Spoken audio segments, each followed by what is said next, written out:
statistical mathematical fact never has been down. has broken every single record. There is no asset that has come close. It's the only thing in the industry that was not touched, that was not hacked, and it never fails doing what it promised in 2009. It's never What's failed. the best performing asset the world has ever seen? And you'll find out that it's Bitcoin.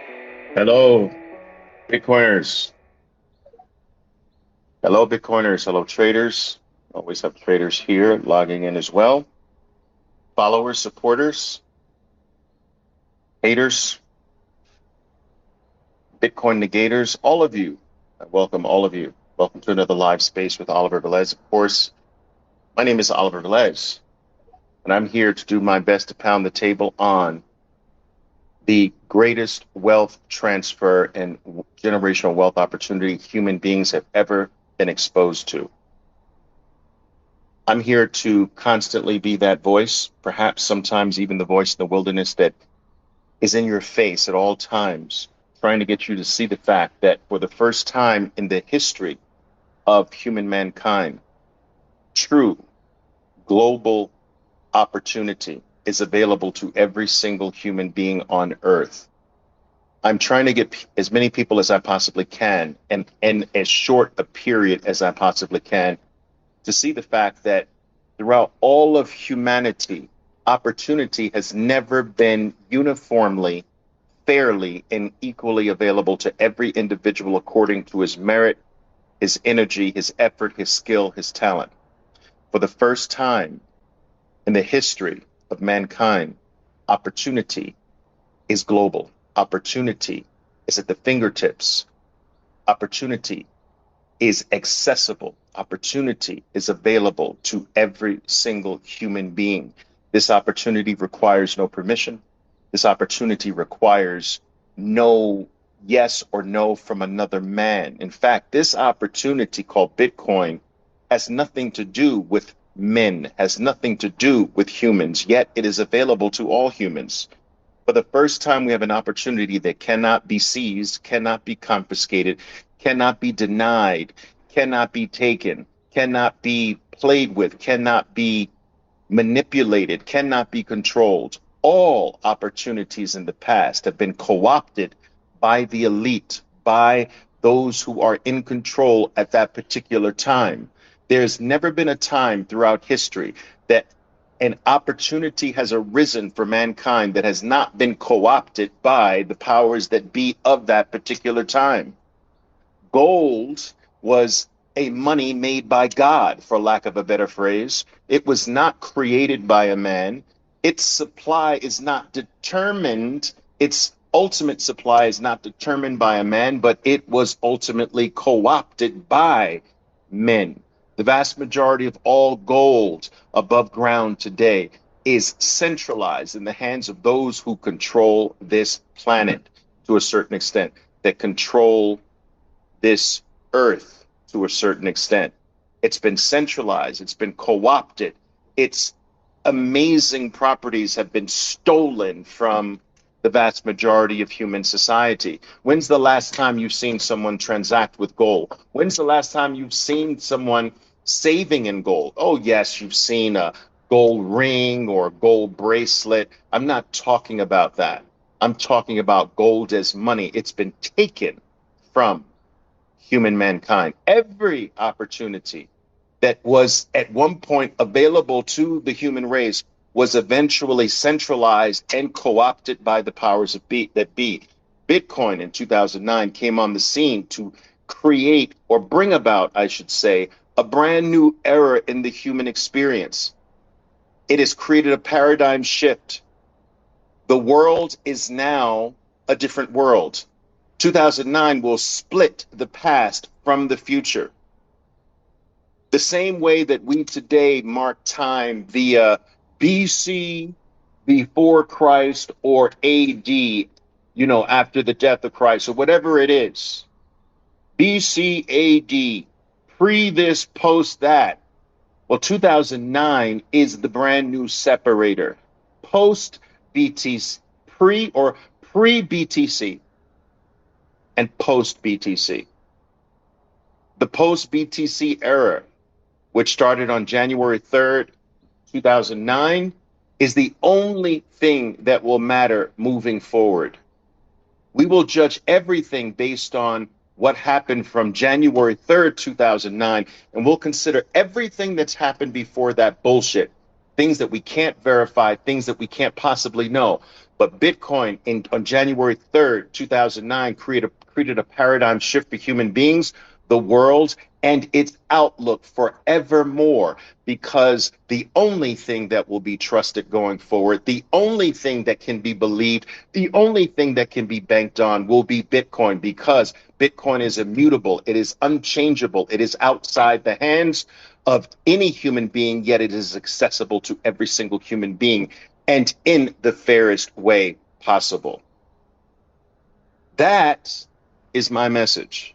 My message is that Bitcoin is freedom, and that the faster you understand that we today finally have an exit, we finally have an exit out of clown world, we finally have an exit out of fiat financial slavery, we finally have freedom. Now, I know in the beginning of a freedom movement, it is quite difficult to convince those who have become accustomed to being imprisoned or being trapped on a plantation as a slave. They get comfortable with what they have. When freedom movements come, there is a fear of what that freedom will bring. There is a resistance by those who have learned how to beautify their prison cells or plant little vegetables on their tiny patch of land on the plantation. Despite the fact that they are slaves on that plantation, they've gotten comfortable with their little cucumbers over here and their little strawberries over there and their rickety shack in the back. It's very difficult to get people to understand the value proposition of being free in the beginning. But over time, every single hour of the day, every single day of the week, every single week of the year, and every single year of the decade, more and more people will understand, deeply so, the message that I'm delivering here for you today. Bitcoin is the fastest adopted freedom movement ever in the history of the world. It's the most adopted technology. And I don't really like to refer to Bitcoin as a technology, even though it can apply to that, but it is shortchanging what it truly is. Every technology does not deliver freedom. Bitcoin delivers freedom, yet also it is a technology. But Bitcoin, spoken from the vantage point of it being a technology, it's the fastest adopted technology in the history of the world. It's the best performing asset. You want to call it an asset? It's the best performing asset in the history of the world. You want to call it a technology? It's the fastest adopted technology in the history of the world.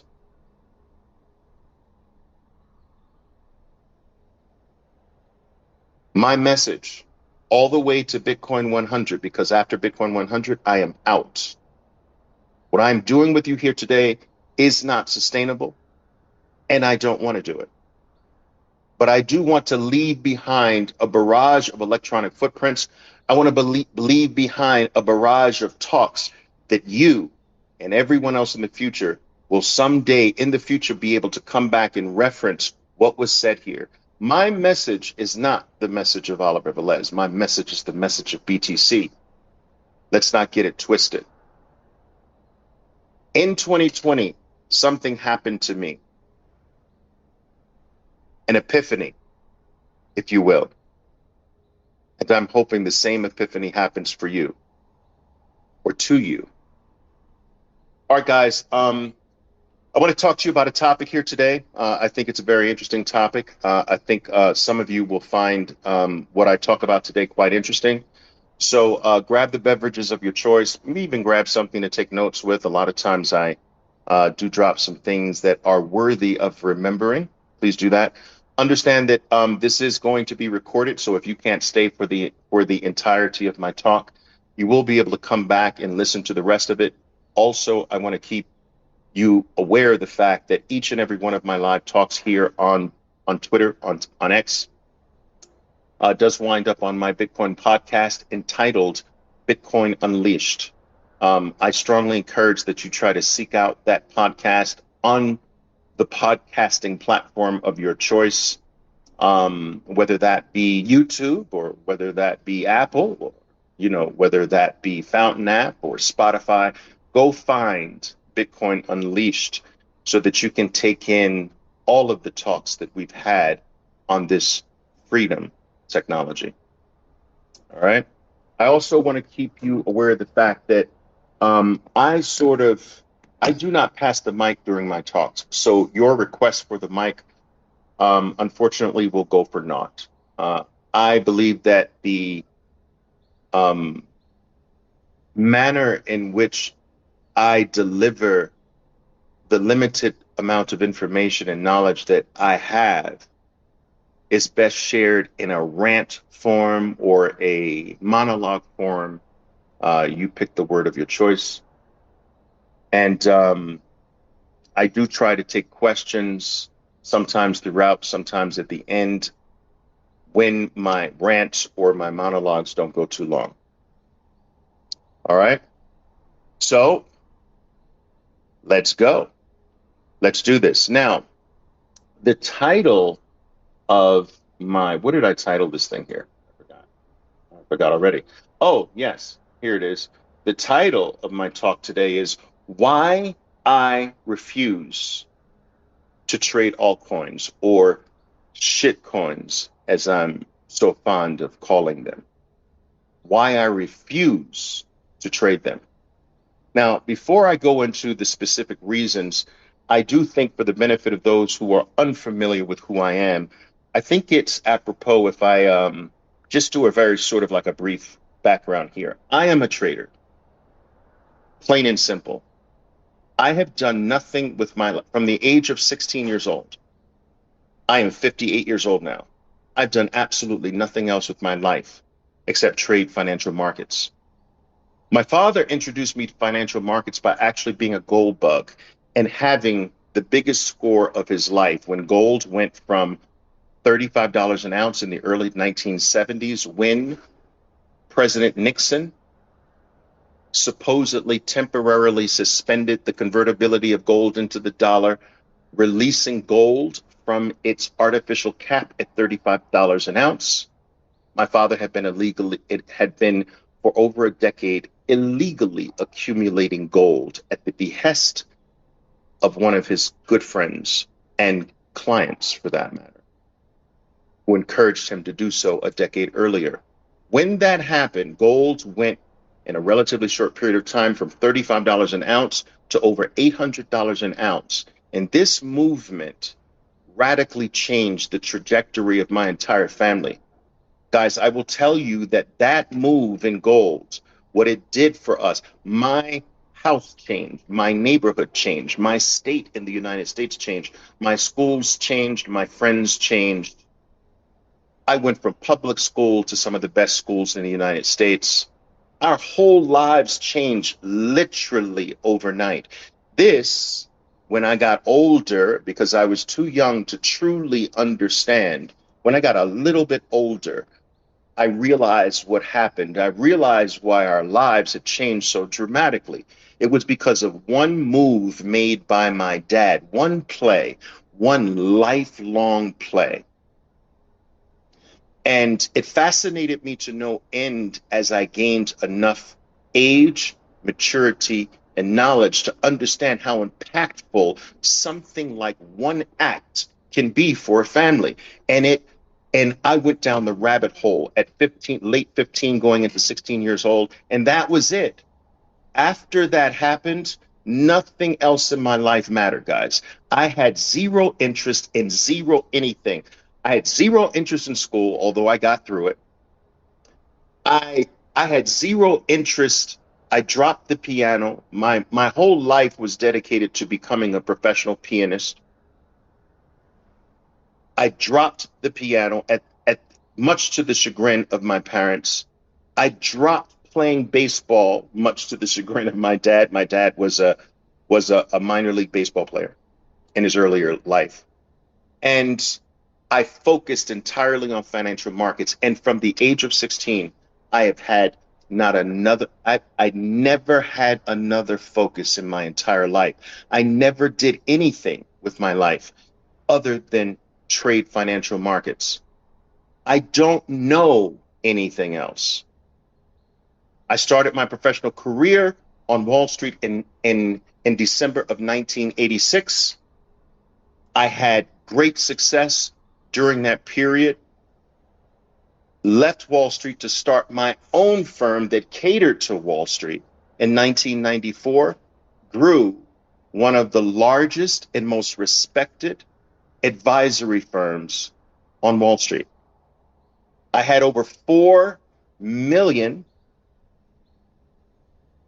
clients or customers, whatever you want to call them, from all over the world. I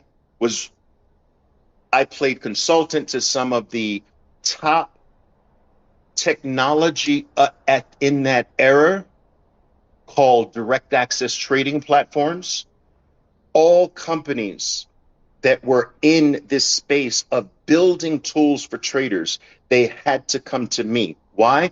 Because I had the largest number of traders. How do you test your technology? You need traders. Everyone came to me. I served as an advisor to some of the largest technological breakthroughs during the 1990s, during what's called the direct access trading platform era, which kicked off the online trading era. I was involved with 3 specific trading deals on the technologies that I worked on with my traders. The first of those technologies sold to Charles Schwab for $498 million. That was in 1998. The second sold for 700. I'm trying to think, was this the second? Yes, the second sold for $750 million to Morgan Stanley. And the third sold for, which is on the tail end of the movement, sold for $125 million. I was one of the first traders to trade on a system called Archipelago. Archipelago was an electronic communications network that came to Oliver Velez to test out the system because I had over 10,000 traders. I took 6,000 traders, put them on Archipelago as it crashed and crashed and crashed until they perfected that system. Today, Archipelago is the New York Stock Exchange, ARCA, New York Stock Exchange. My pedigree in the trading space is extraordinarily high. I hope that doesn't come across as bragging. It's not, it's just factual. I'm building the foundation for my talk here. I was bombarded by 2 of the world's top publishing houses to write a book for 8 years straight. I finally relented and wrote 5 books. I have 5 international best-selling books that are written in 5 different languages that continue to be the best sellers in the industry to this very day. All of the books in the trading space combined do not even approach the numbers of my 5 books. Today, I continue to be one of the most sought-after speakers on the topic of trading markets for a living. I travel the globe every single year of my life, speaking to institutions, firms, addressing their traders, their professionals, and things of that nature, all over the world, every single year. Now, today I'm approaching 15,000 traders in over 95 different countries that literally will do anything I say. So why do I tell you all of this? I tell you all of this to really accentuate one thing here, is that I'm a trader. That's all I do. That's all I know. I'm not an expert on anything else but trading financial markets. And that right there would beg the question, Oliver, if you trade markets and it's all you've done, and it's how you've built your life and built your career and built your reputation in the space, built your status and your pedigree in this industry, why won't you trade altcoins? Why is that an item off your list? And that is what I'm here to talk about. But it wouldn't be as meaningful if I did not give you the backdrop of me being a celebrated trader. All right. So my motto throughout my entire career, guys, has always been, I will trade anything that moves on planet Earth. So if you don't want to be traded yourself, you better stand very still when you're in my presence. I've been saying that line for decades at all of my talks, and people just burst out, rupture in laughter. And it was true.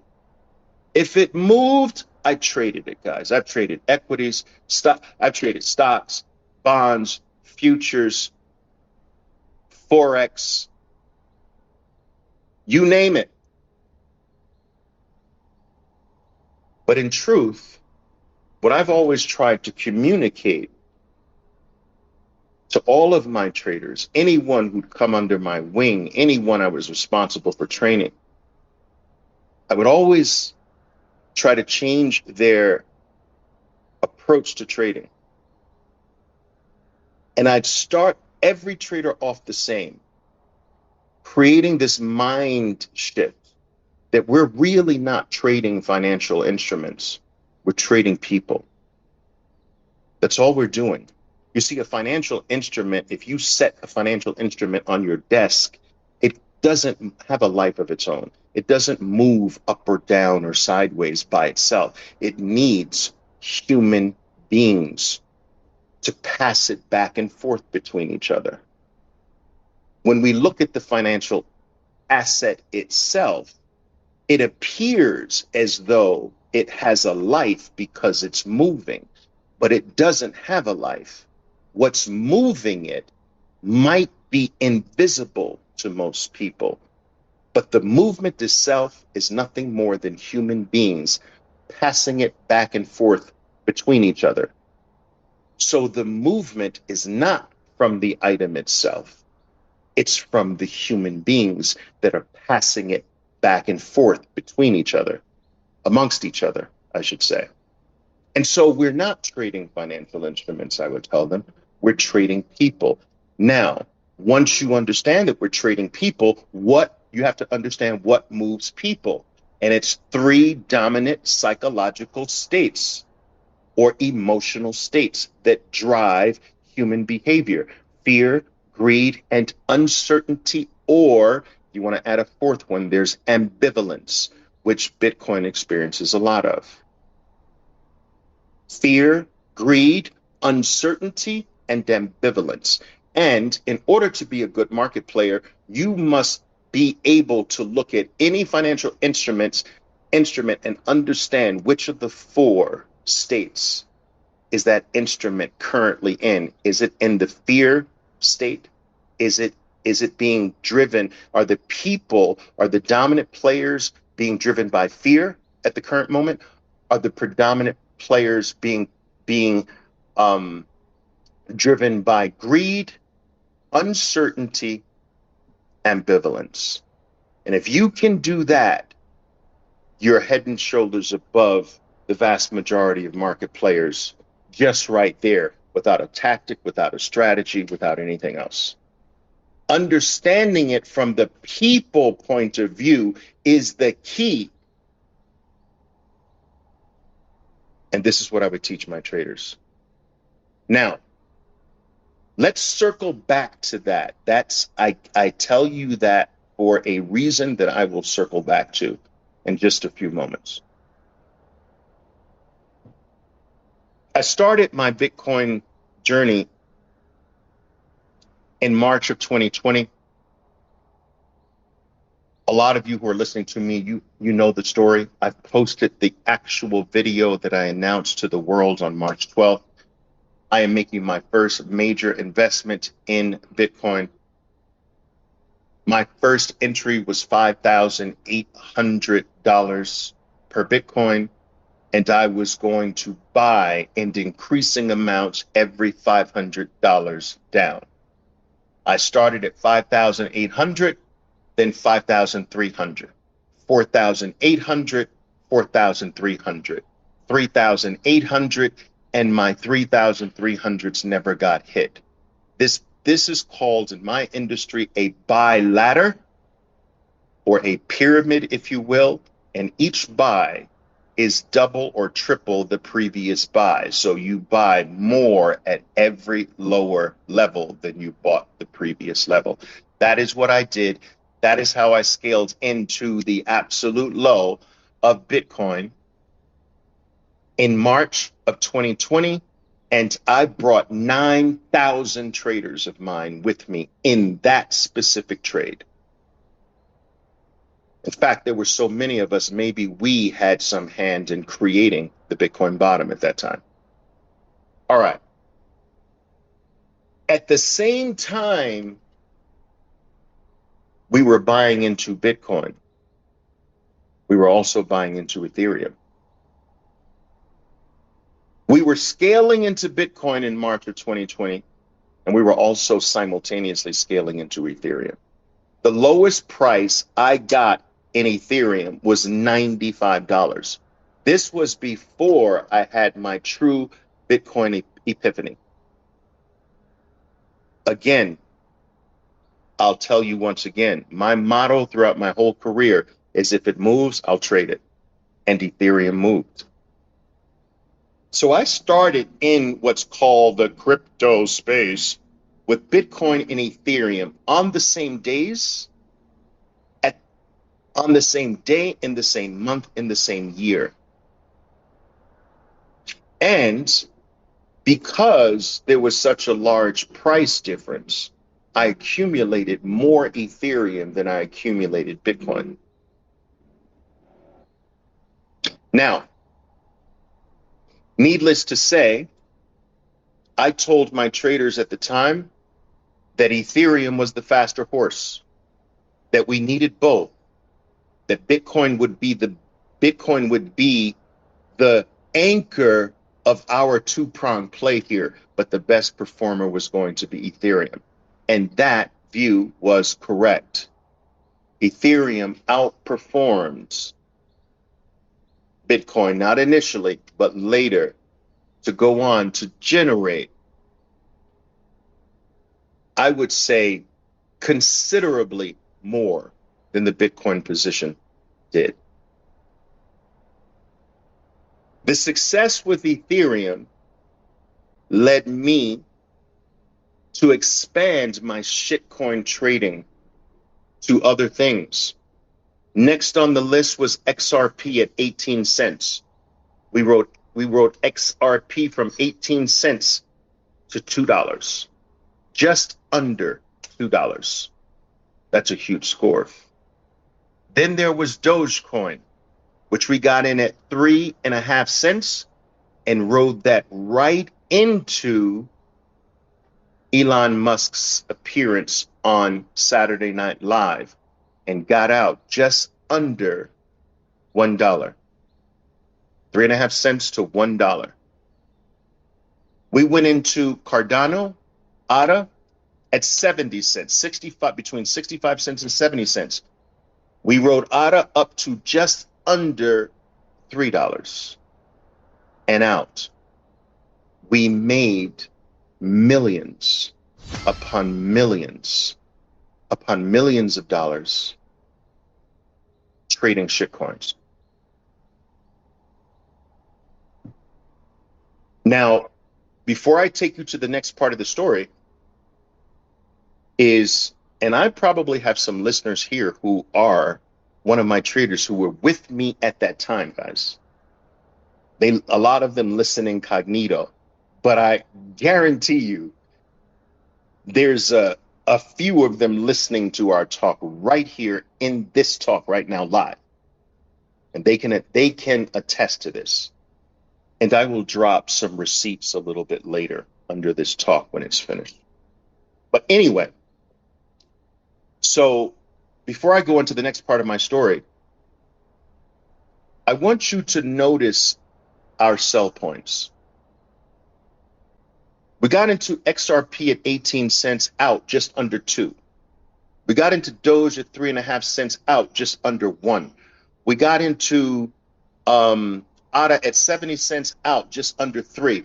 There's something common. There's a common theme that's running through all of those exits. It's right before a round number. You see, in the professional trading space, we understand that round numbers are for retail, are for the ignorant, are for the outsiders, the people that don't know. Retail thinks in round numbers, $1, $2, $3. Professionals think in 95 cents, 93 cents, 91 cents. They don't think a dollar. Professionals don't think $3. They think $2.86, or they think $2.93. To them, that's $3. Professionals don't think $2. They think $1.90, $1.92, $1.84. They think a price range, a relatively small price range before the round number. And so that's just a little tip I wanted to drop you down. Bitcoin ran up to 69 and change 2 days ago and fell back. That's normal. It's just before what? A retail round number, 70,000. And so professionals know this round number concept, right? Right. So we always exit it right before a round number. If I were trading Bitcoin, I would exit just a little north of 69, because all the world, which we consider professionals, are so elite and so small in number that we consider everyone else in the world retail. They're all thinking 70,000. So if I were to exit, I'd exit just above 69, just like you said. And that's what professionals did that are trading freedom, which I don't recommend. Anyway, I just wanted to drop that. Now, so, and guys, this went on and on. This is just a small sampling of some of the wins and the gains that we had. And I'm here to tell you, you can verify this with anyone who was with me. We never had a loss. Not a single loss. Not one. I never lost a single penny trading altcoins or shitcoins. Never. Now, I will go on record by saying a portion of that's not all skill. That was just being in an unprecedented shitcoin bull market. You could throw a freaking dart at these things and have them run on you. The skill came in picking the right moments to enter and exit, but having them rise was you needed no skill for that. We never lost. When my epiphany came, when I fell off the horse on my way to Damascus, to use a Christian analogy, I realized that I didn't want any part of this anymore. That an epiphany occurred. This epiphany made me realize how special Bitcoin truly was. That I wanted to give my 100% focus to Bitcoin. That I did not want to disrespect what it was, what it is, what it's here to accomplish and do for humanity. I instantly began to see how trading shitcoins was a distraction, and it was fundamental disrespect to my brand new ethos now, my brand new view of Bitcoin. And I garnered a loyalty that is as fierce as they come. Today, I will not even give a shitcoin 2 seconds of my mental capacity. I don't care what the gain potential is in it. I can trade them, but I won't. In fact, I think it's wrong. I am not here to tell you that it's wrong for you. I am here to share to you why I refuse to trade them, even though I can make a ton of money with them. Money has nothing to do with it, traders. You can make money selling cocaine. Does that mean you should do it? You can make money stealing cars. Does that mean you should do it? Stealing purses from old ladies on the subway and on the bus. Does that mean you should do it? No. My father used to say at the dinner table when I was a teenager, Oliver, stop chasing every single dollar that you see. You're all over the place, son. There are certain dollars in this world, he would say, that have your name written on them. They are for you. They exist for you. Find which dollars those are, Oliver, and stick to the ones with your name on them. Don't chase every dollar. You'll never get anywhere. And I never forgot that lesson. Today, the dollars that are attached to shitcoins, they don't have Oliver Velez's name on them. I refuse to touch those. I refuse to take the dollars that are available by selling cocaine, snatching purses from old ladies, selling stolen cars, pickpocketing people at sporting events, and bullshit, scammy, VC pump and dump altcoins. None of those have the name Oliver Velez on them. And I refuse, no matter what potential there is, I refuse to touch them. I've got principles and I live by them. I've never had a problem living by a set of rules or principles. That's one of the ways that I've become a successful trader. Because I never had a problem being loyal. I never had a problem being loyal to my word after a certain point, that is. I never had a problem keeping my word. I never had a problem abiding by a rule, a guideline, a law, my trading plan. I got good at isolating my emotions away from it. I got good at ignoring the impulse of greed and turning my back on the pull of fear. And so it makes no difference to me what I have the potential of making. I am not a slave to dollars. I am constantly reminding my traders that missed money is better than lost money. And 95+% of all people who touch that bullshit called altcoins, they lose money. In fact, I think 95% is being generous.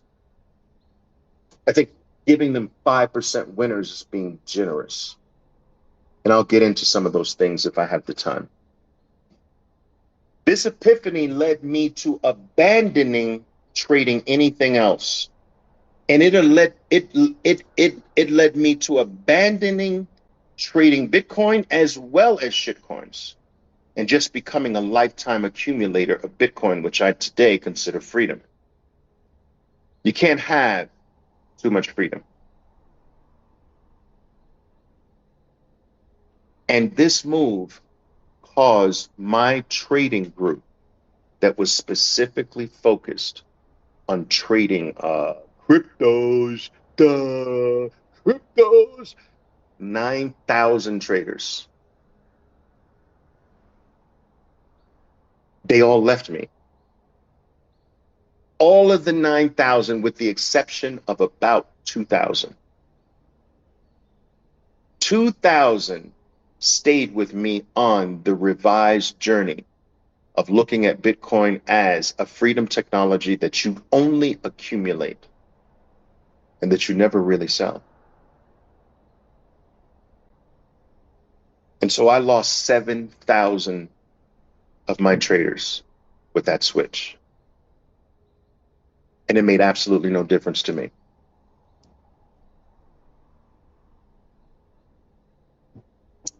That was the cost for my epiphany. Now,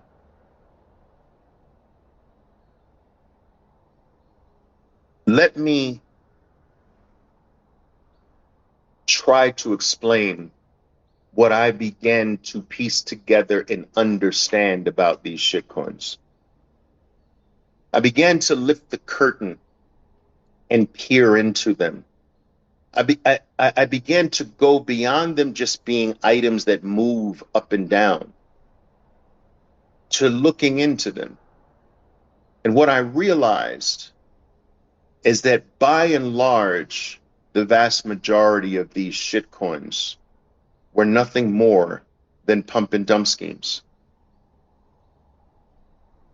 That there were 4 companies, 4 venture capitalist firms, or what I would call 4 vulture capital firms, vultures, that latched on to this nascent industry called the crypto space or the crypto industry. And they found a way to get around what they had been doing for decades before,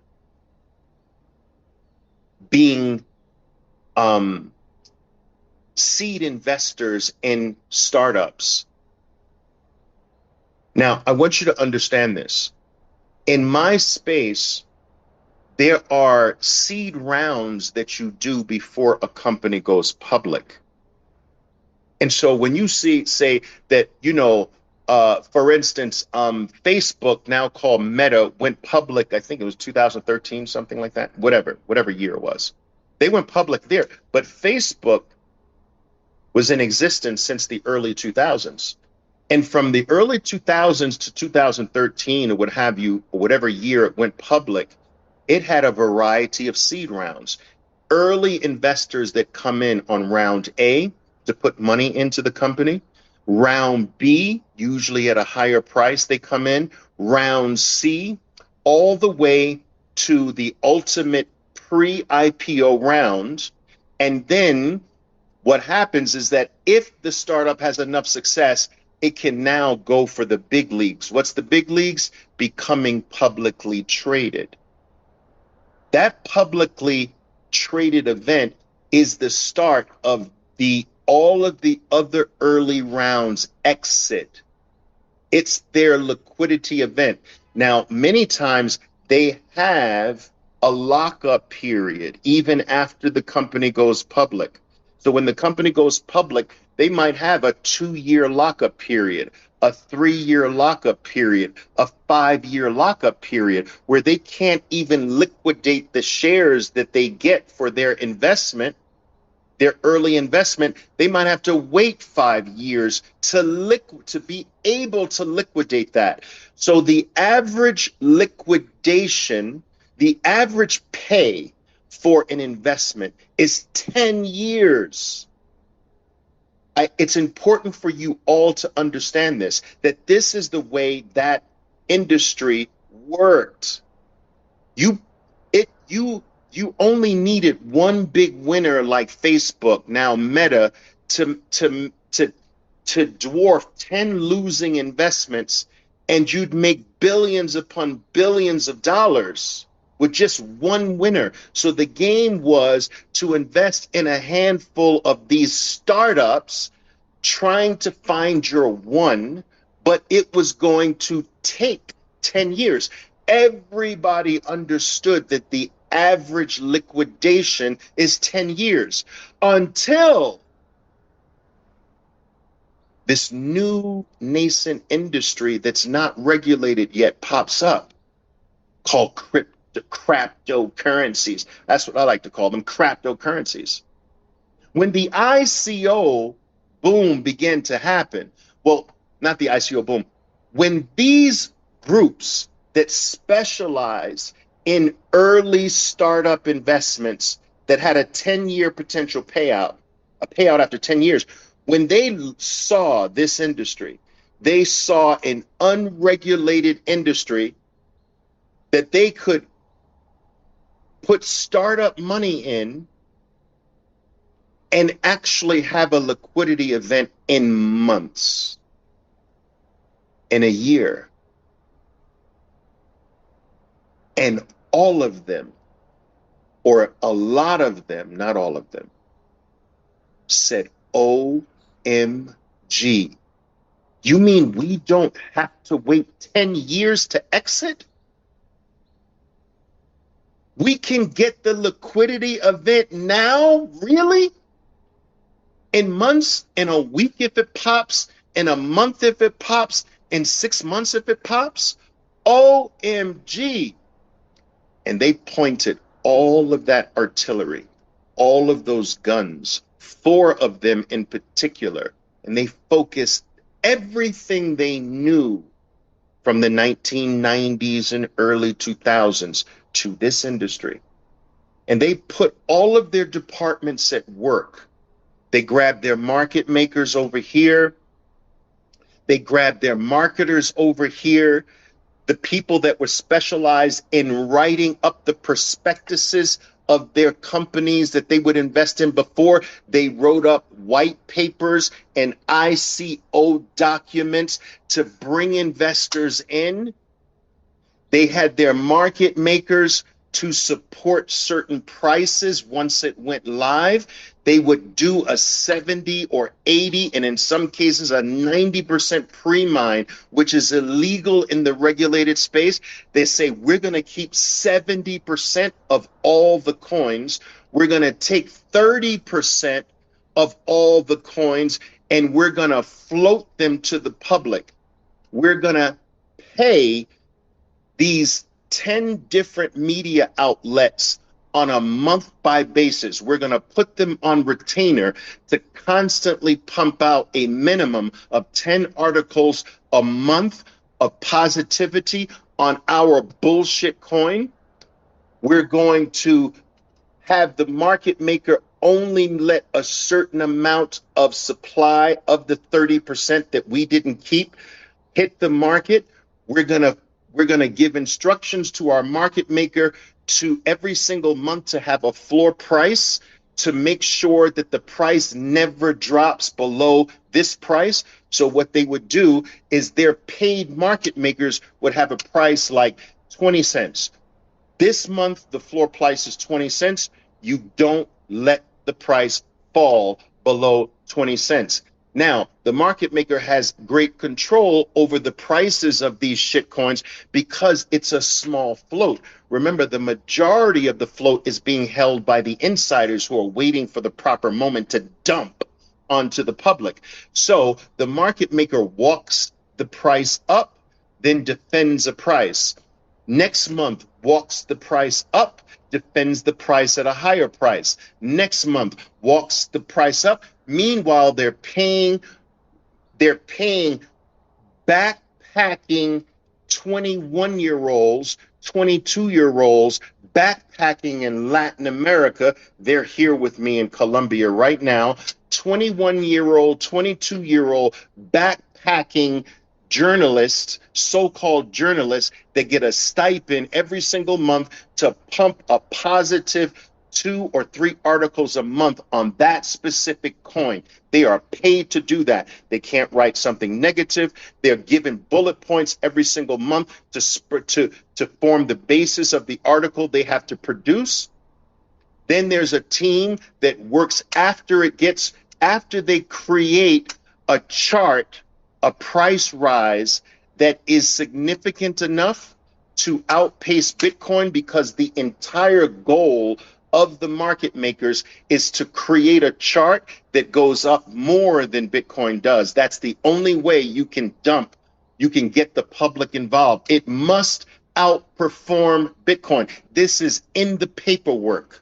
This is in the instruction manual for the market makers. You must defend prices to a certain point and create a chart that we can go market and we can get the coins listed on an exchange, first a crappy exchange, then a less crappy exchange, and then we'll go after the big ones. Coinbase, Kraken. We'll get approved with the crappy ones offshore.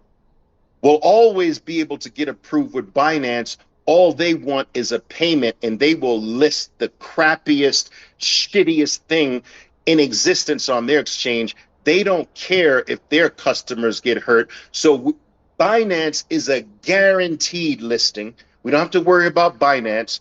Then we take the Binance listing and we market to the other shitty exchange. Well, Binance got us in. All right. We paid them to list it. All right, here's your payment to list us here, list us there, list us there. And then there are the journalists that are going to write, oh my God, now they're listed over here. Now they're listed over there. Look at this is growing. It's growing in adoption. Look at that chart. It's up 200%. It's up 300%. It's up 1,000%. It's up 1,500%. All of it is fake bullshit. Then comes in, it takes a while to capture the imagination of the bozos on Twitter and the people like you who think this stuff is real. It takes a while. So how do you have volume? How do you have buys and sells? That's where setting up offshore entities come in. So you set up about 12 or 15 offshore entities. You make sure there's no connection to the main foundation of the bullshit shitcoin, right? These offshore entities are trading entities. They look like now there's institutional interest in the coin, yet all they're doing is trading back the coin back and forth between each other. It's the same freaking organization trading. Okay, I buy it at 10 cents, you buy it at 11 cents. Now you sell it to our other entity at 12 cents. Now they will take it at 12 cents and sell it at 13 cents, and on and on and on it goes. And then all of a sudden people say, well, wow, this chart's rising. Oh my God, look at the volume increasing. The volume is just left pocket to right pocket back to left pocket to right pocket, front right pocket to front left pocket, left front pocket to left back pocket to left right pocket back to front right pocket, and on and on and on and on and on and go until you create a chart and a performance that is better than Bitcoin that you can now go market over and over and over again. When enough exchanges start to list it, that is when masses like you guys come in and say, wow, look at how amazing this movement is, and look at this bullshit language. Meanwhile, nothing is being really done by anything. These technologies are literally sold in a shell-like form that you just wrap this model around. The white papers are blueprinted. The developers come from a, what is it called? The developers come from a headhunting firm that specifically markets to shitcoin VCM pumpers and dumpers. We've got 12 developers who are willing to work for your brand new project here. The package will cost you this for these 12 developers. They're literally marketed out in packages. And all of this scheme is done to get enough interest so that the 70% that this operation maintained for itself they can take 5% and dump it. for hundreds of millions. Then they wait. Another wave of articles, another wave of interest comes in. It's now not the volume of our own people, it's the volume of idiots like you guys. And we're the sellers to the idiots coming in. And we're the sellers of the idiots coming in. More idiots come in. Then I take it to the next phase. I start going out, and I have a sales staff that goes out, a marketing staff that goes out to the YouTubers. And we get the dirtiest, the dirtiest YouTubers that have zero scruples, that will take a payment and sell their mother. But they have to have a certain following.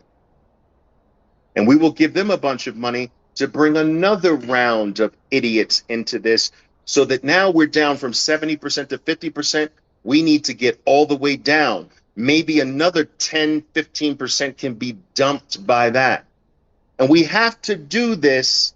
We have to get rid of the majority of what we had before the next Bitcoin, before this Bitcoin cycle, because everything is dictated on Bitcoin. Before the Bitcoin top is in, we have to be down significantly from that 70% take.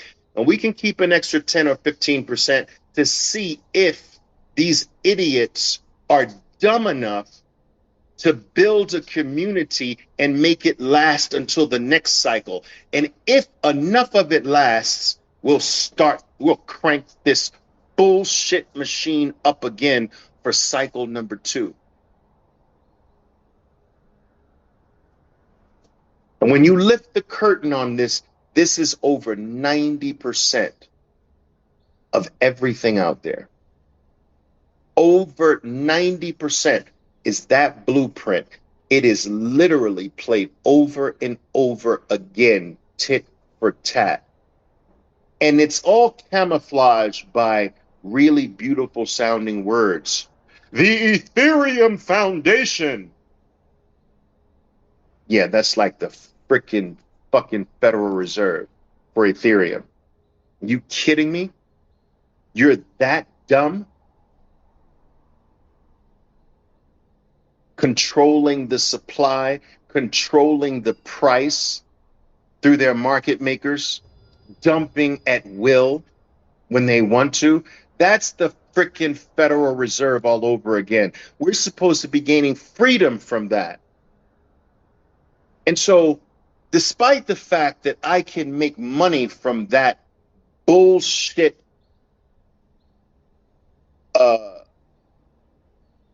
scam, I can make money from that scam.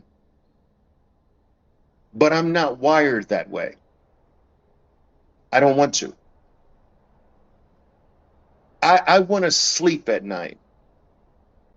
And all those things do now is serve as a distraction, and they're stealing the future from people who will never be able to use Bitcoin for the generational wealth opportunity it's here to deliver to every human being on earth today.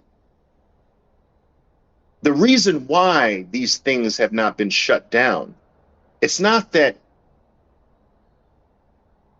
no one knows what's going on. This is not a secret. It's only a secret to the dummies on Twitter. It's only a secret for the dummies who believe this bullshit. It's not a secret to sophisticated people what's going on. People in the finance world know all of this is a scam. Do you understand? All of them.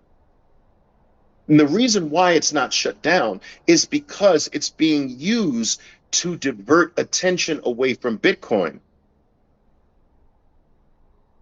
It's used as a distraction. It's used as a tool against Bitcoin. So it's allowed to stay. They would rather you get raped by this criminal activity over here than gain freedom by Bitcoin.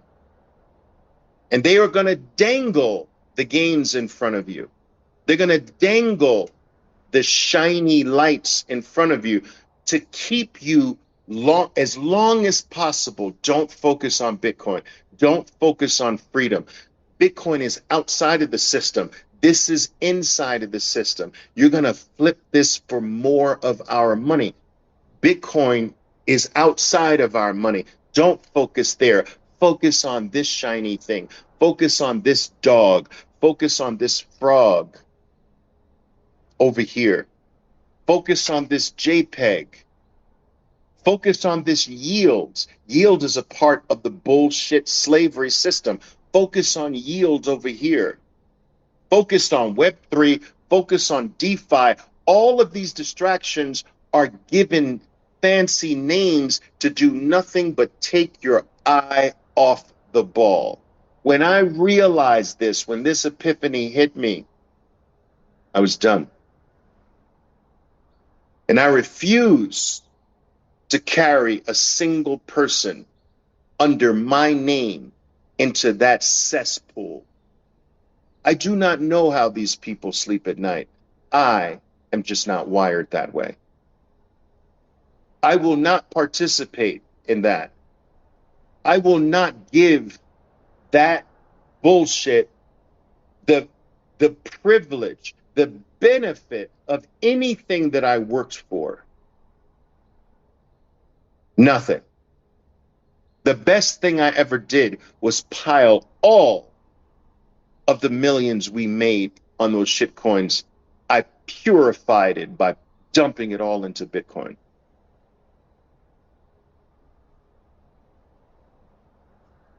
And there you have it, guys.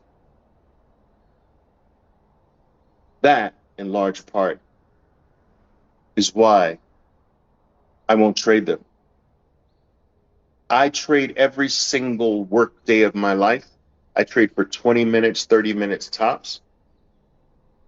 And every single day, I take a small portion of that gain to live off of, and I dump the rest into Bitcoin every single day. Except the days that I have losing days, but those are not very frequent. And that is what I do. I will trade the vast majority of things that move. I'll trade options. I'll trade stocks. I'll trade currencies. But I'm not trading them. I'm not giving them the satisfaction of receiving a single thing that I've earned or gained through my effort and my energy. They're all gonna go to zero. I've lived through this, people. I've lived through that same bullshit in 1999 and 2000, where bullshit companies that didn't even have an operation, they were dormant shells of a company that were just paying the $200, $250 a year just to keep them alive. They had no operation whatsoever. There was no employees. Do you understand? They had a P.O. box somewhere in frickin' Idaho. And all they had to do in 1999, 2000 was refile for a name change. They would put a .com at the end of their existing name, put out a press release, and boom, their dormant penny stock that had almost zero volume would go from half a penny to $40. They made hundreds of millions of dollars just simply putting a .com on a shell company.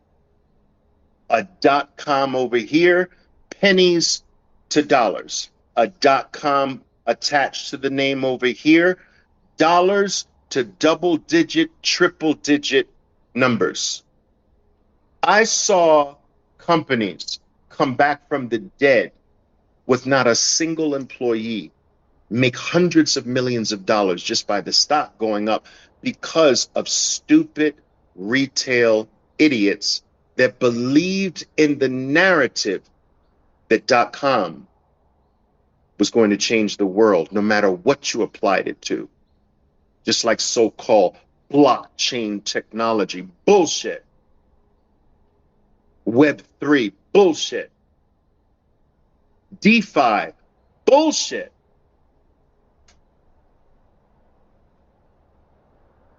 CeFi, bullshit. AI, bullshit. And I will tell you this.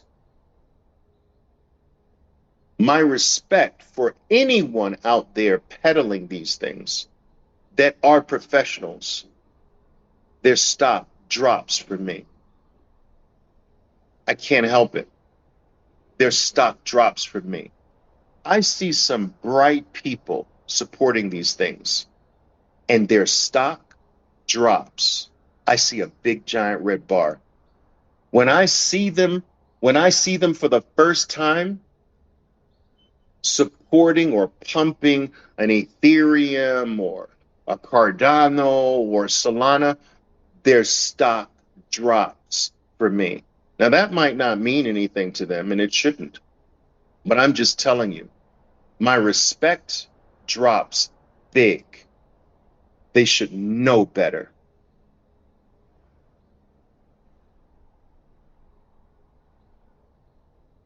You should not want to be a part of someone's pump and dump. And just because a pump and dump scheme takes most pump and dumps are relatively quick, but just because a pump and dump takes longer than your average pump and dump doesn't stop it from being a pump and dump, doesn't stop it from being a Ponzi scheme.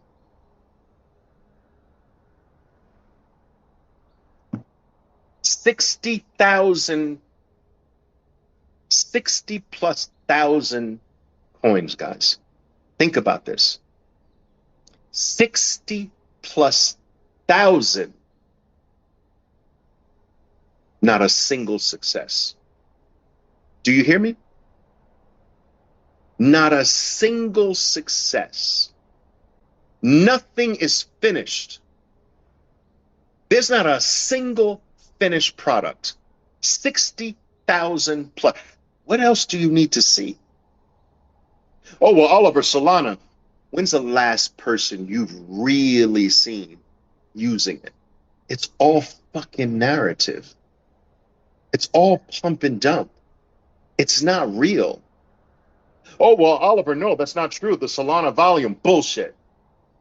I told you where fake volume comes from.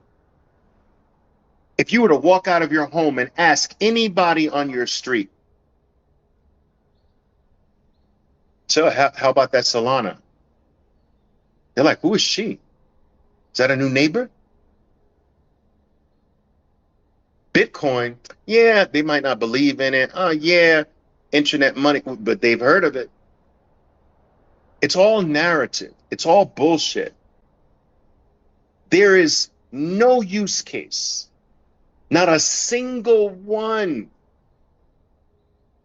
Oh, I know the arguments that can come back to me on that, but the premise of those arguments are extraordinarily weak.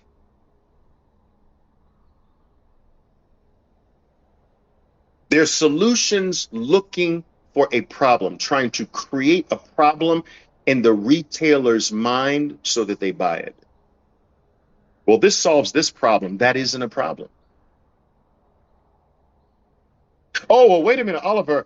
This blockchain is 3 times faster than Bitcoin's blockchain. That is not a fucking problem. So what are you telling me? I can buy my burger, 0.13 seconds faster? The fuck are you talking about? That doesn't mean anything to me.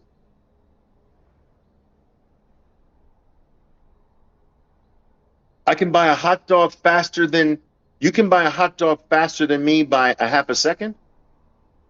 Like, what are you talking about? Like, stop trying to convince me there's a problem here. There's no problem there. The world does not need The world is not in need of buying a hot dog faster. Do you understand? The world is in need of a store of value that they can put their future in and it not be stolen from them, it not be debased on them. The entire world needs that. Every fiat currency in the world is collapsing. It is stealing from every human being on earth. Every single second you hold your country's money, you are getting poorer and poorer every single second of your life. The world needs that solved. Bitcoin solves that. Buying a hamburger faster? Are you freaking kidding me? Are you stupid?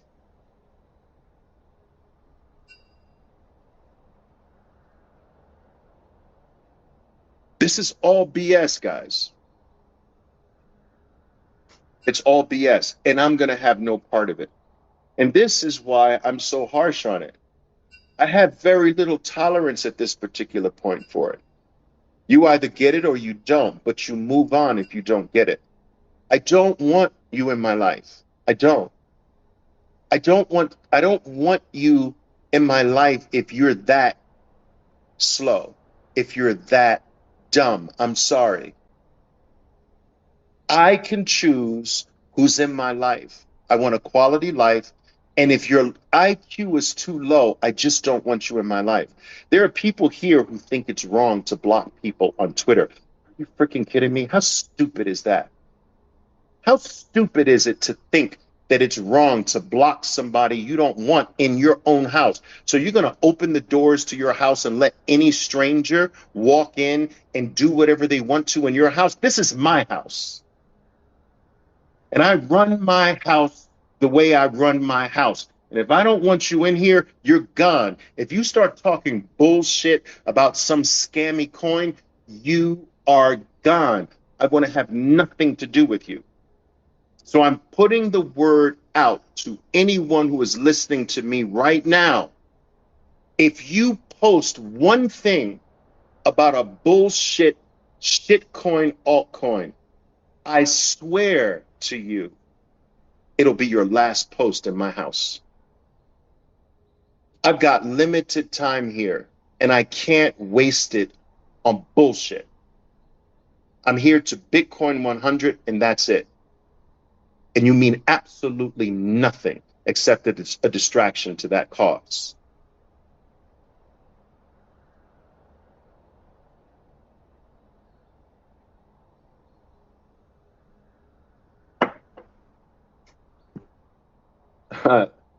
All right, that's an interesting history, young gentleman, on the Cornell students IPO 1998, the largest first day gain of any IPO. All nonsense. All right, guys, any questions here?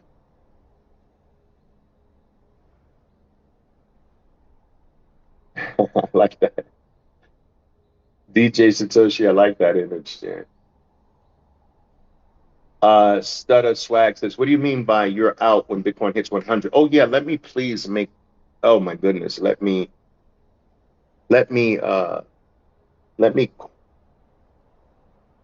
qualify that.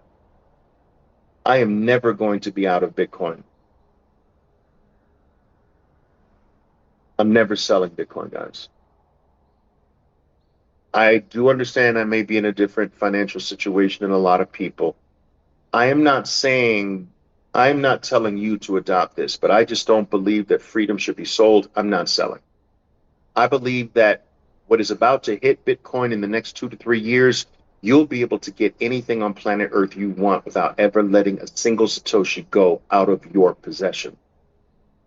Banks will roll red carpets out with champagne bottles and crystal waiting for you to come in because you have the rarest asset on earth, the most valuable asset on earth, and the hardest money ever known to mankind.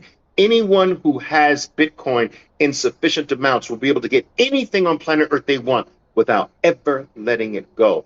I believe that is upon us in the next 2 to 3 years. Just hold on. You will never have to sell, and you'll be able to get anything you want in life, a yacht, your mansion on the hill, your trip around the world, whatever it is.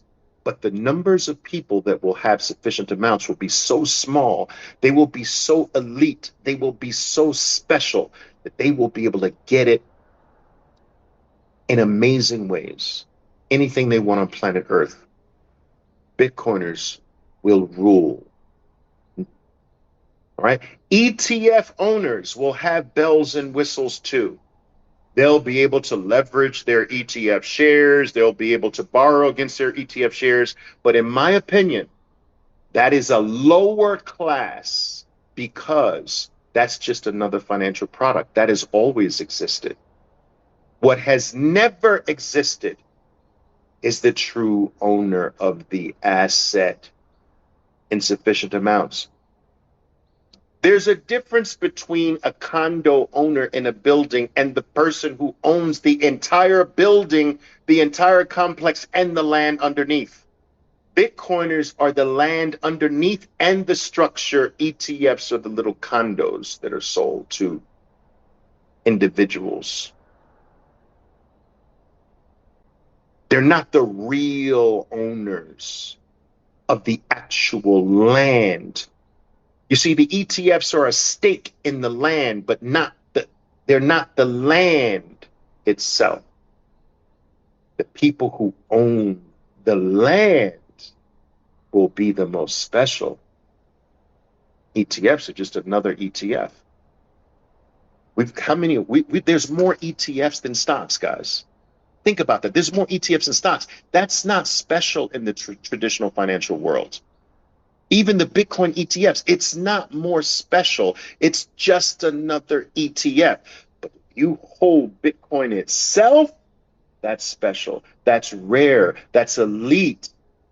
The numbers of people in the world that will have one full Bitcoin are going to be so small. They're going to be the elite of the elite of the elite. I am never letting this go. So don't think when I say I'm gone at 100,000, I'm selling. That's silly. Even if I were a seller of Bitcoin, I would not be selling at 100,000. That's dumb.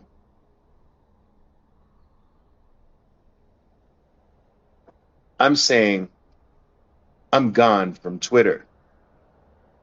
I've mentioned this many times. What I'm doing here is not sustainable, and I don't want it to be sustainable. I'm not interested in your likes. I'm not interested in your follows. I don't care what the number of followers is. I'm creating electronic footprints that can be referred to back here, years from now. Like we go back and read the old Bitcoin forums from 2010, 2011. You'll be reading my posts from 2033. Listening to these talks 10 years from now. That is my only purpose. And I'm out. 100,000, I'm out. And if you don't believe me, just watch. You'll see. My word is my bond. My word is my Bitcoin.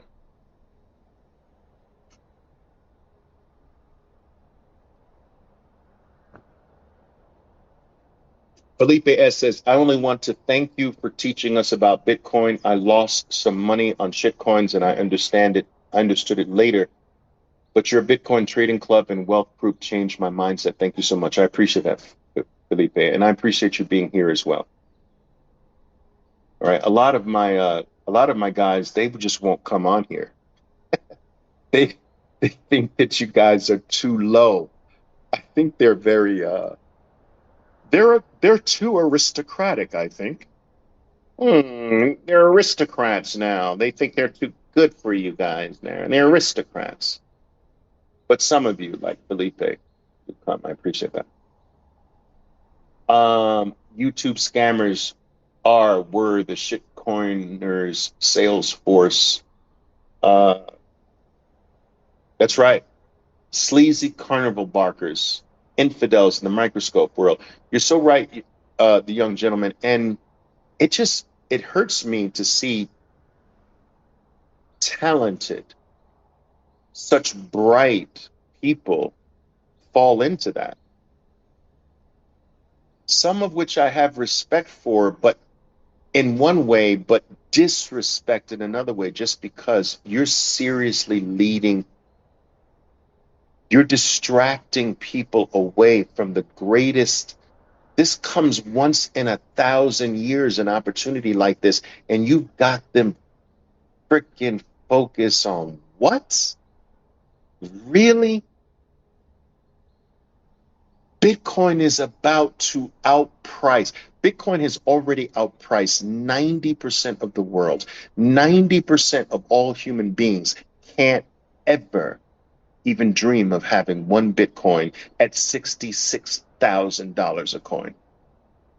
90+% of the world. In the next year, 95% of the world won't be able to buy a Bitcoin. And in 1 year after that, 99% of the entire world will never be able to have one Bitcoin.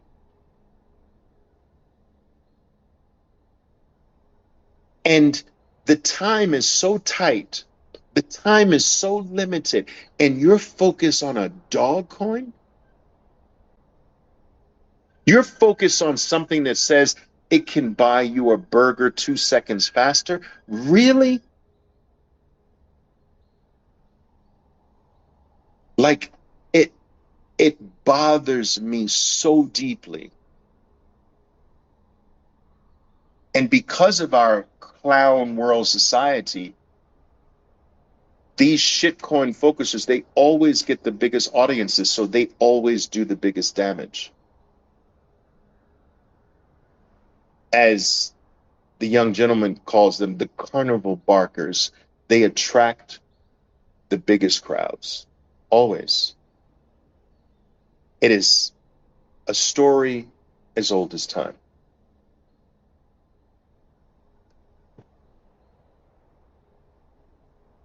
Felipe was there when we did Dogecoin. That's right.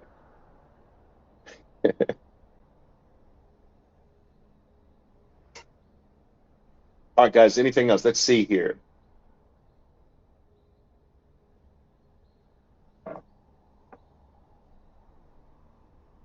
Anything else? Any other questions? Let's see. Yeah, first Juan has a question. Oliver, I have a question regarding USDT and how predictable a BTC crash can be if the government discovers that the stablecoin is not pegged 1-to-1 to the dollar. How can I address this question when debating with fiat economists, which often I come across with? I have struggled a bit. Thanks. So I think the question is,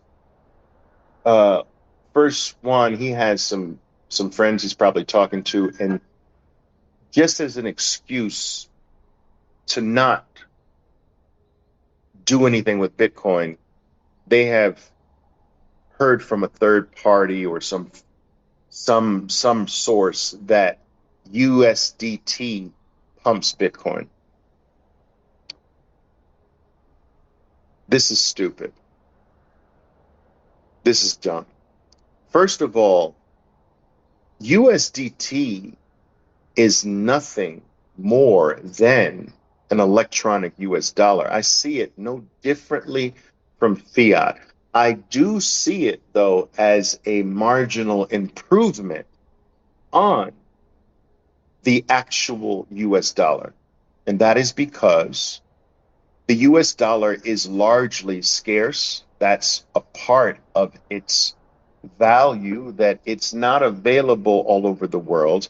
And in major pockets, it's almost impossible to get it. And if you do get it, you're paying an extraordinarily high premium to get it. And so UDST does have a positive effect on a lot of people's lives by giving them access to not Bitcoin necessarily, but something else that is like a Bitcoin compared to their shitcoin. So the US dollar is like Bitcoin to someone in Turkey or someone in Argentina or someone in Venezuela. Now, Bitcoin is better than the dollar, but the dollar is better than their shitcoin.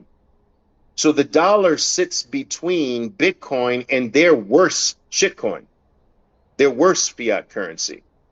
And so I get the attraction to the dollar because the dollar is truly globally accepted.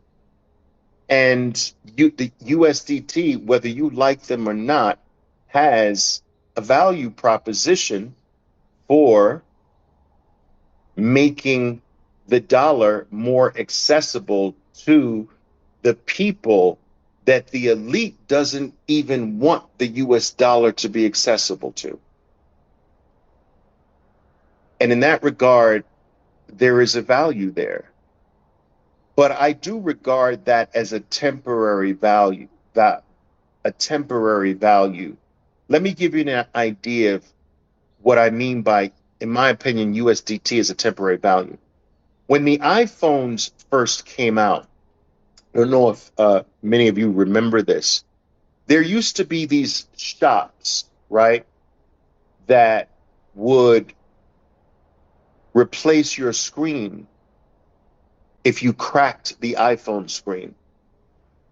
I had a friend who made millions of dollars. He had 11 of these shops in Queens, New York, and in the Bronx, New York.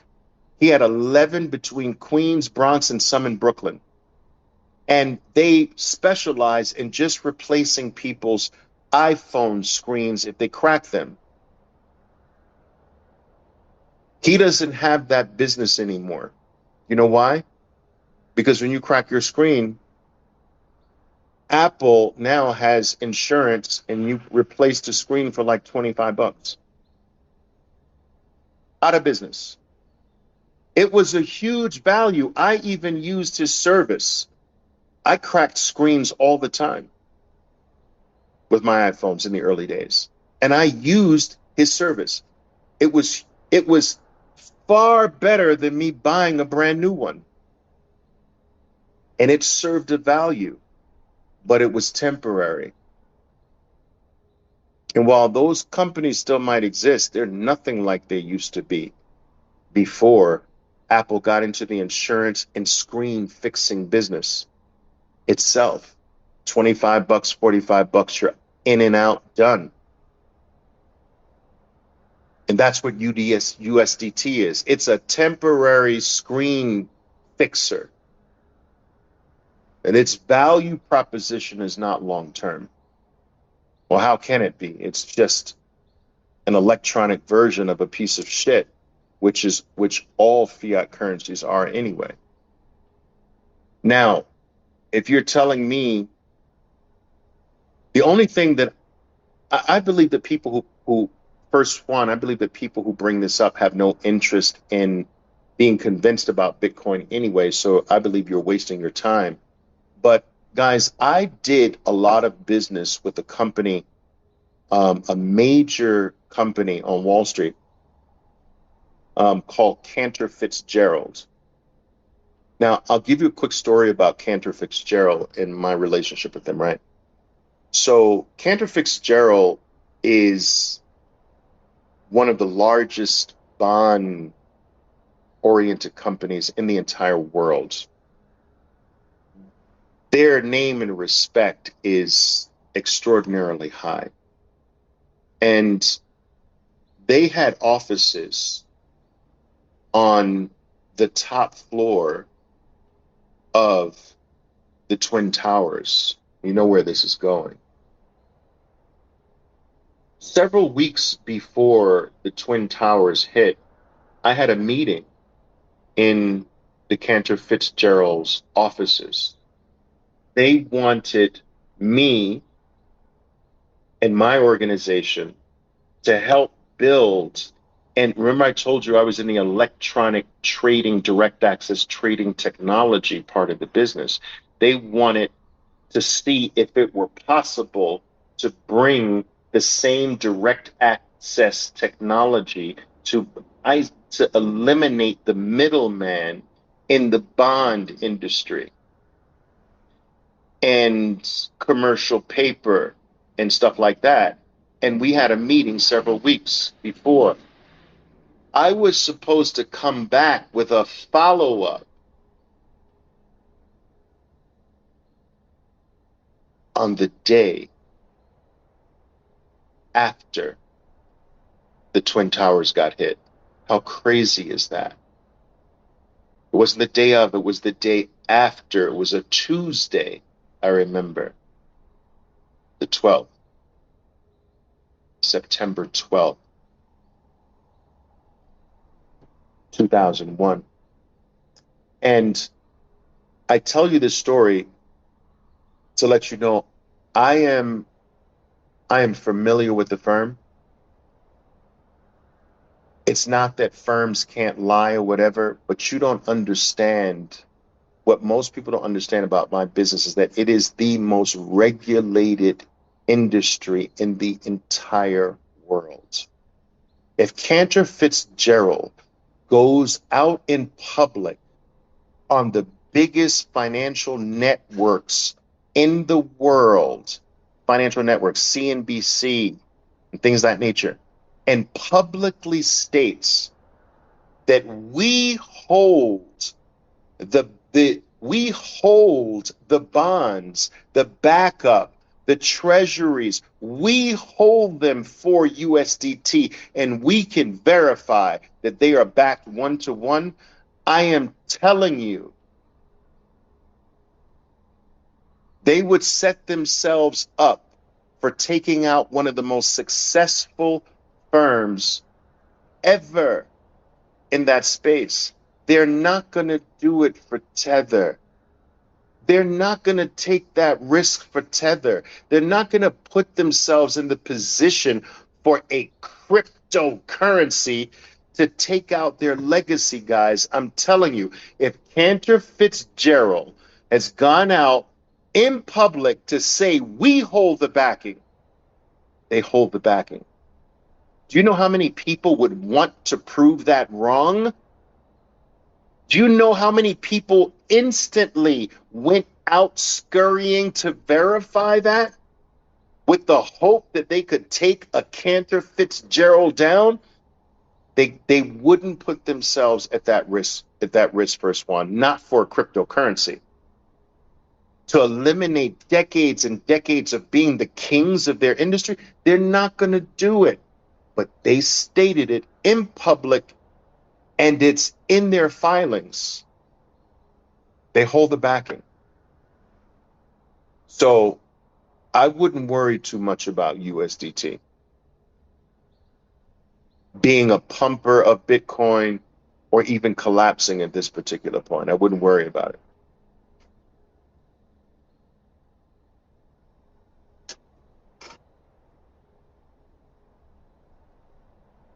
All right, what else here?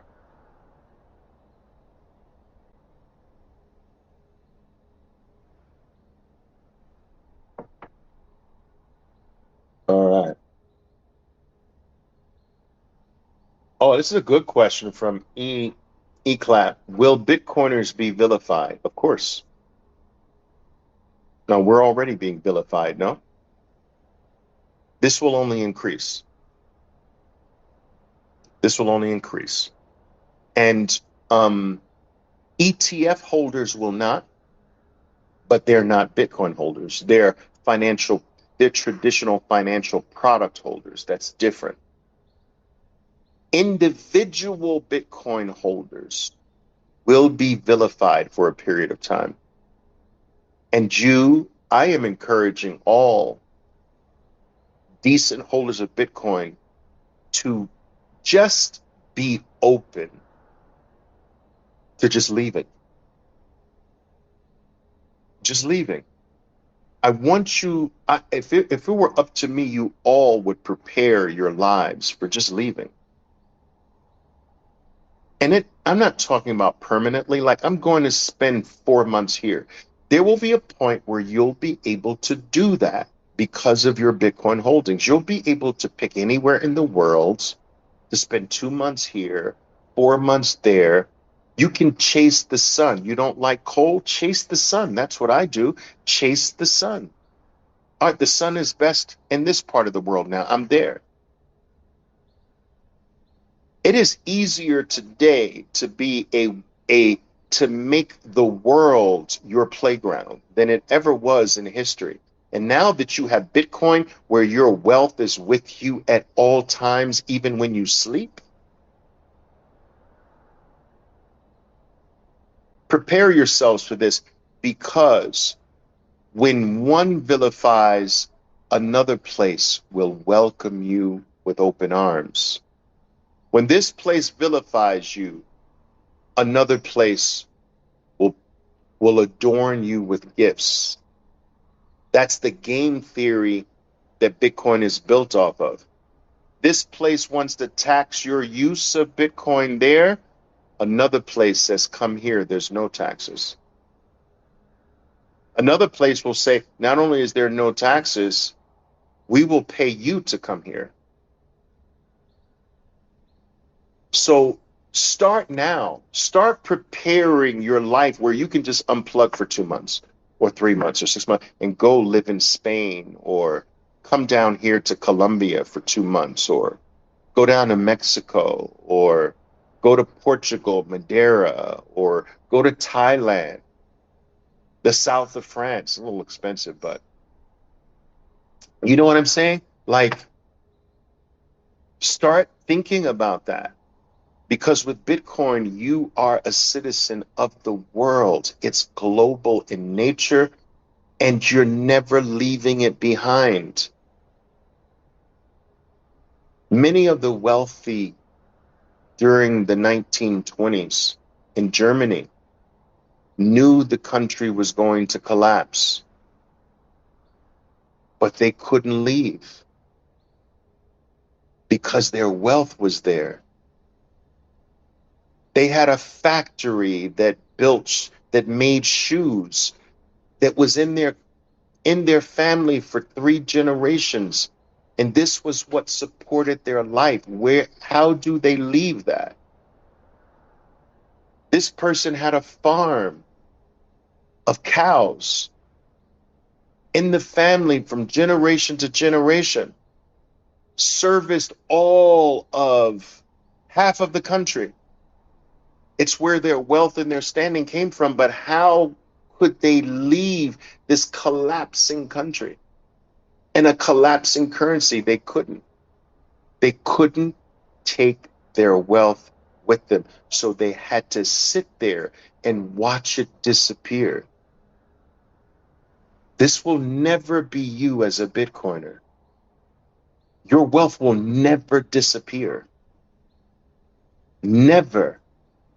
Your wealth is guaranteed mathematically to be more than it was every 4 years of your life forever.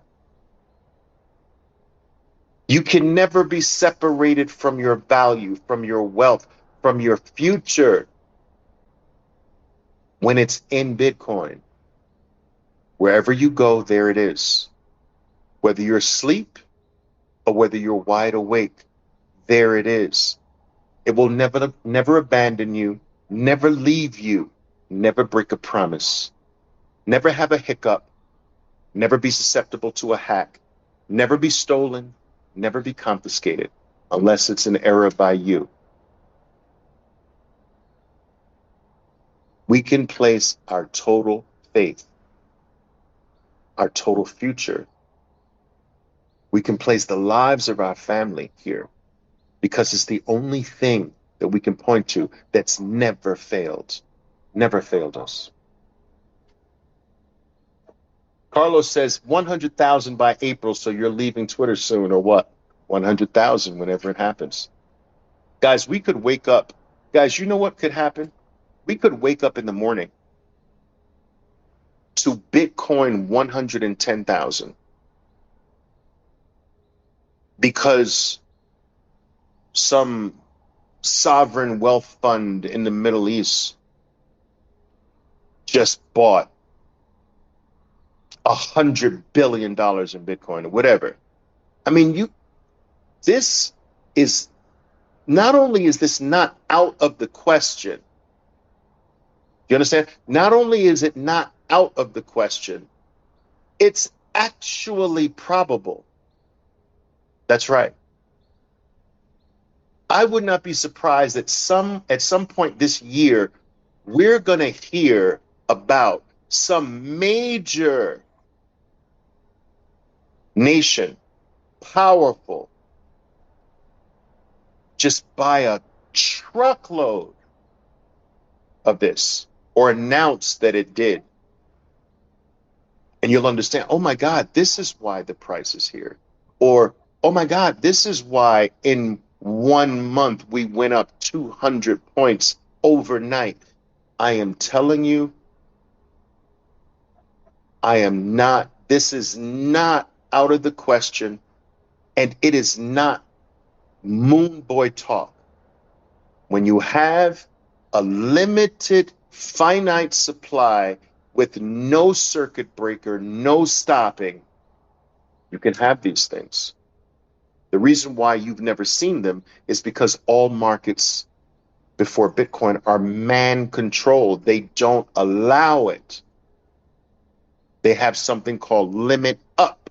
So they prevent it from going too crazy, and they stop all trading. You can't stop all trading in Bitcoin. Otherwise, we would have seen it. If you can see a single stock go up from $2 to $200 in a day, I've seen it in 1999, the dot-com craze, $2 to $200 in a day. If we can see that in a stock, you can see Bitcoin go from 100 to 400,000 in a day. And those stocks aren't even limited in supply.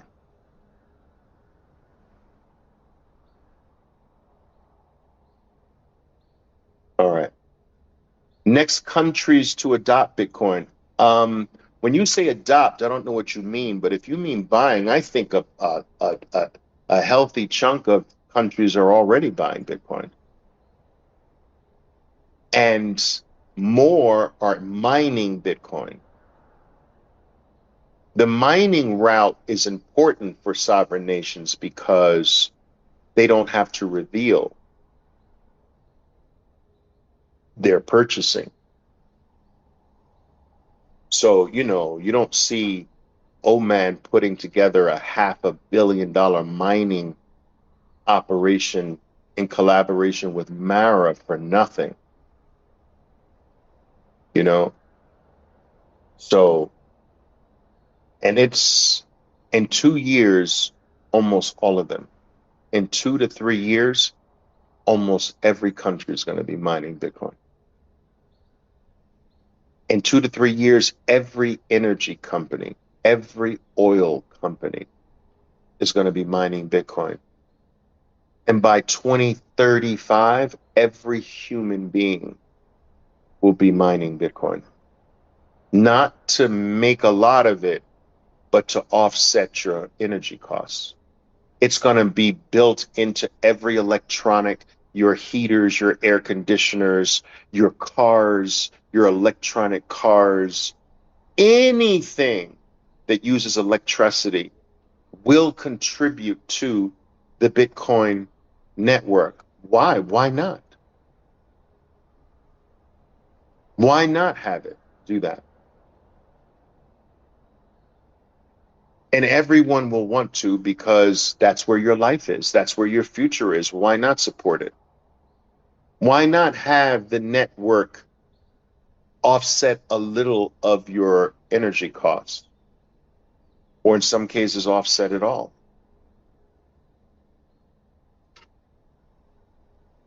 Which exchanges do I prefer to buy? I buy Bitcoin. I post one of them that I buy directly from right here all the time, right? Unchained Capital, I use their OTC desk. I do use Swan Bitcoin. I've used Swan Bitcoin actually longer than I've used Unchained Capital. I like River. I like to support the Bitcoin only operations, guys. I like River. If from a big giant exchange point of view, Coinbase and Kraken are okay, but not to keep your Bitcoin there. Are they ideal? No, because they're shitcoiners and they do a major sin of distracting. Like, guys, just because I still have a Coinbase account, I see more alerts for bullshit. I can't remember the last time I saw an alert for Bitcoin.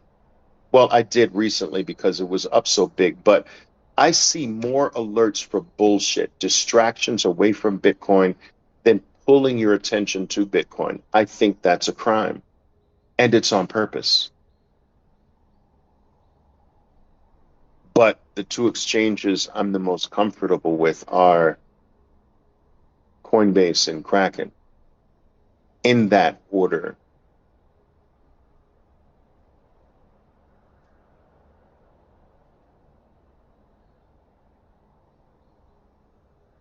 Yeah. All right, guys. I think that's it.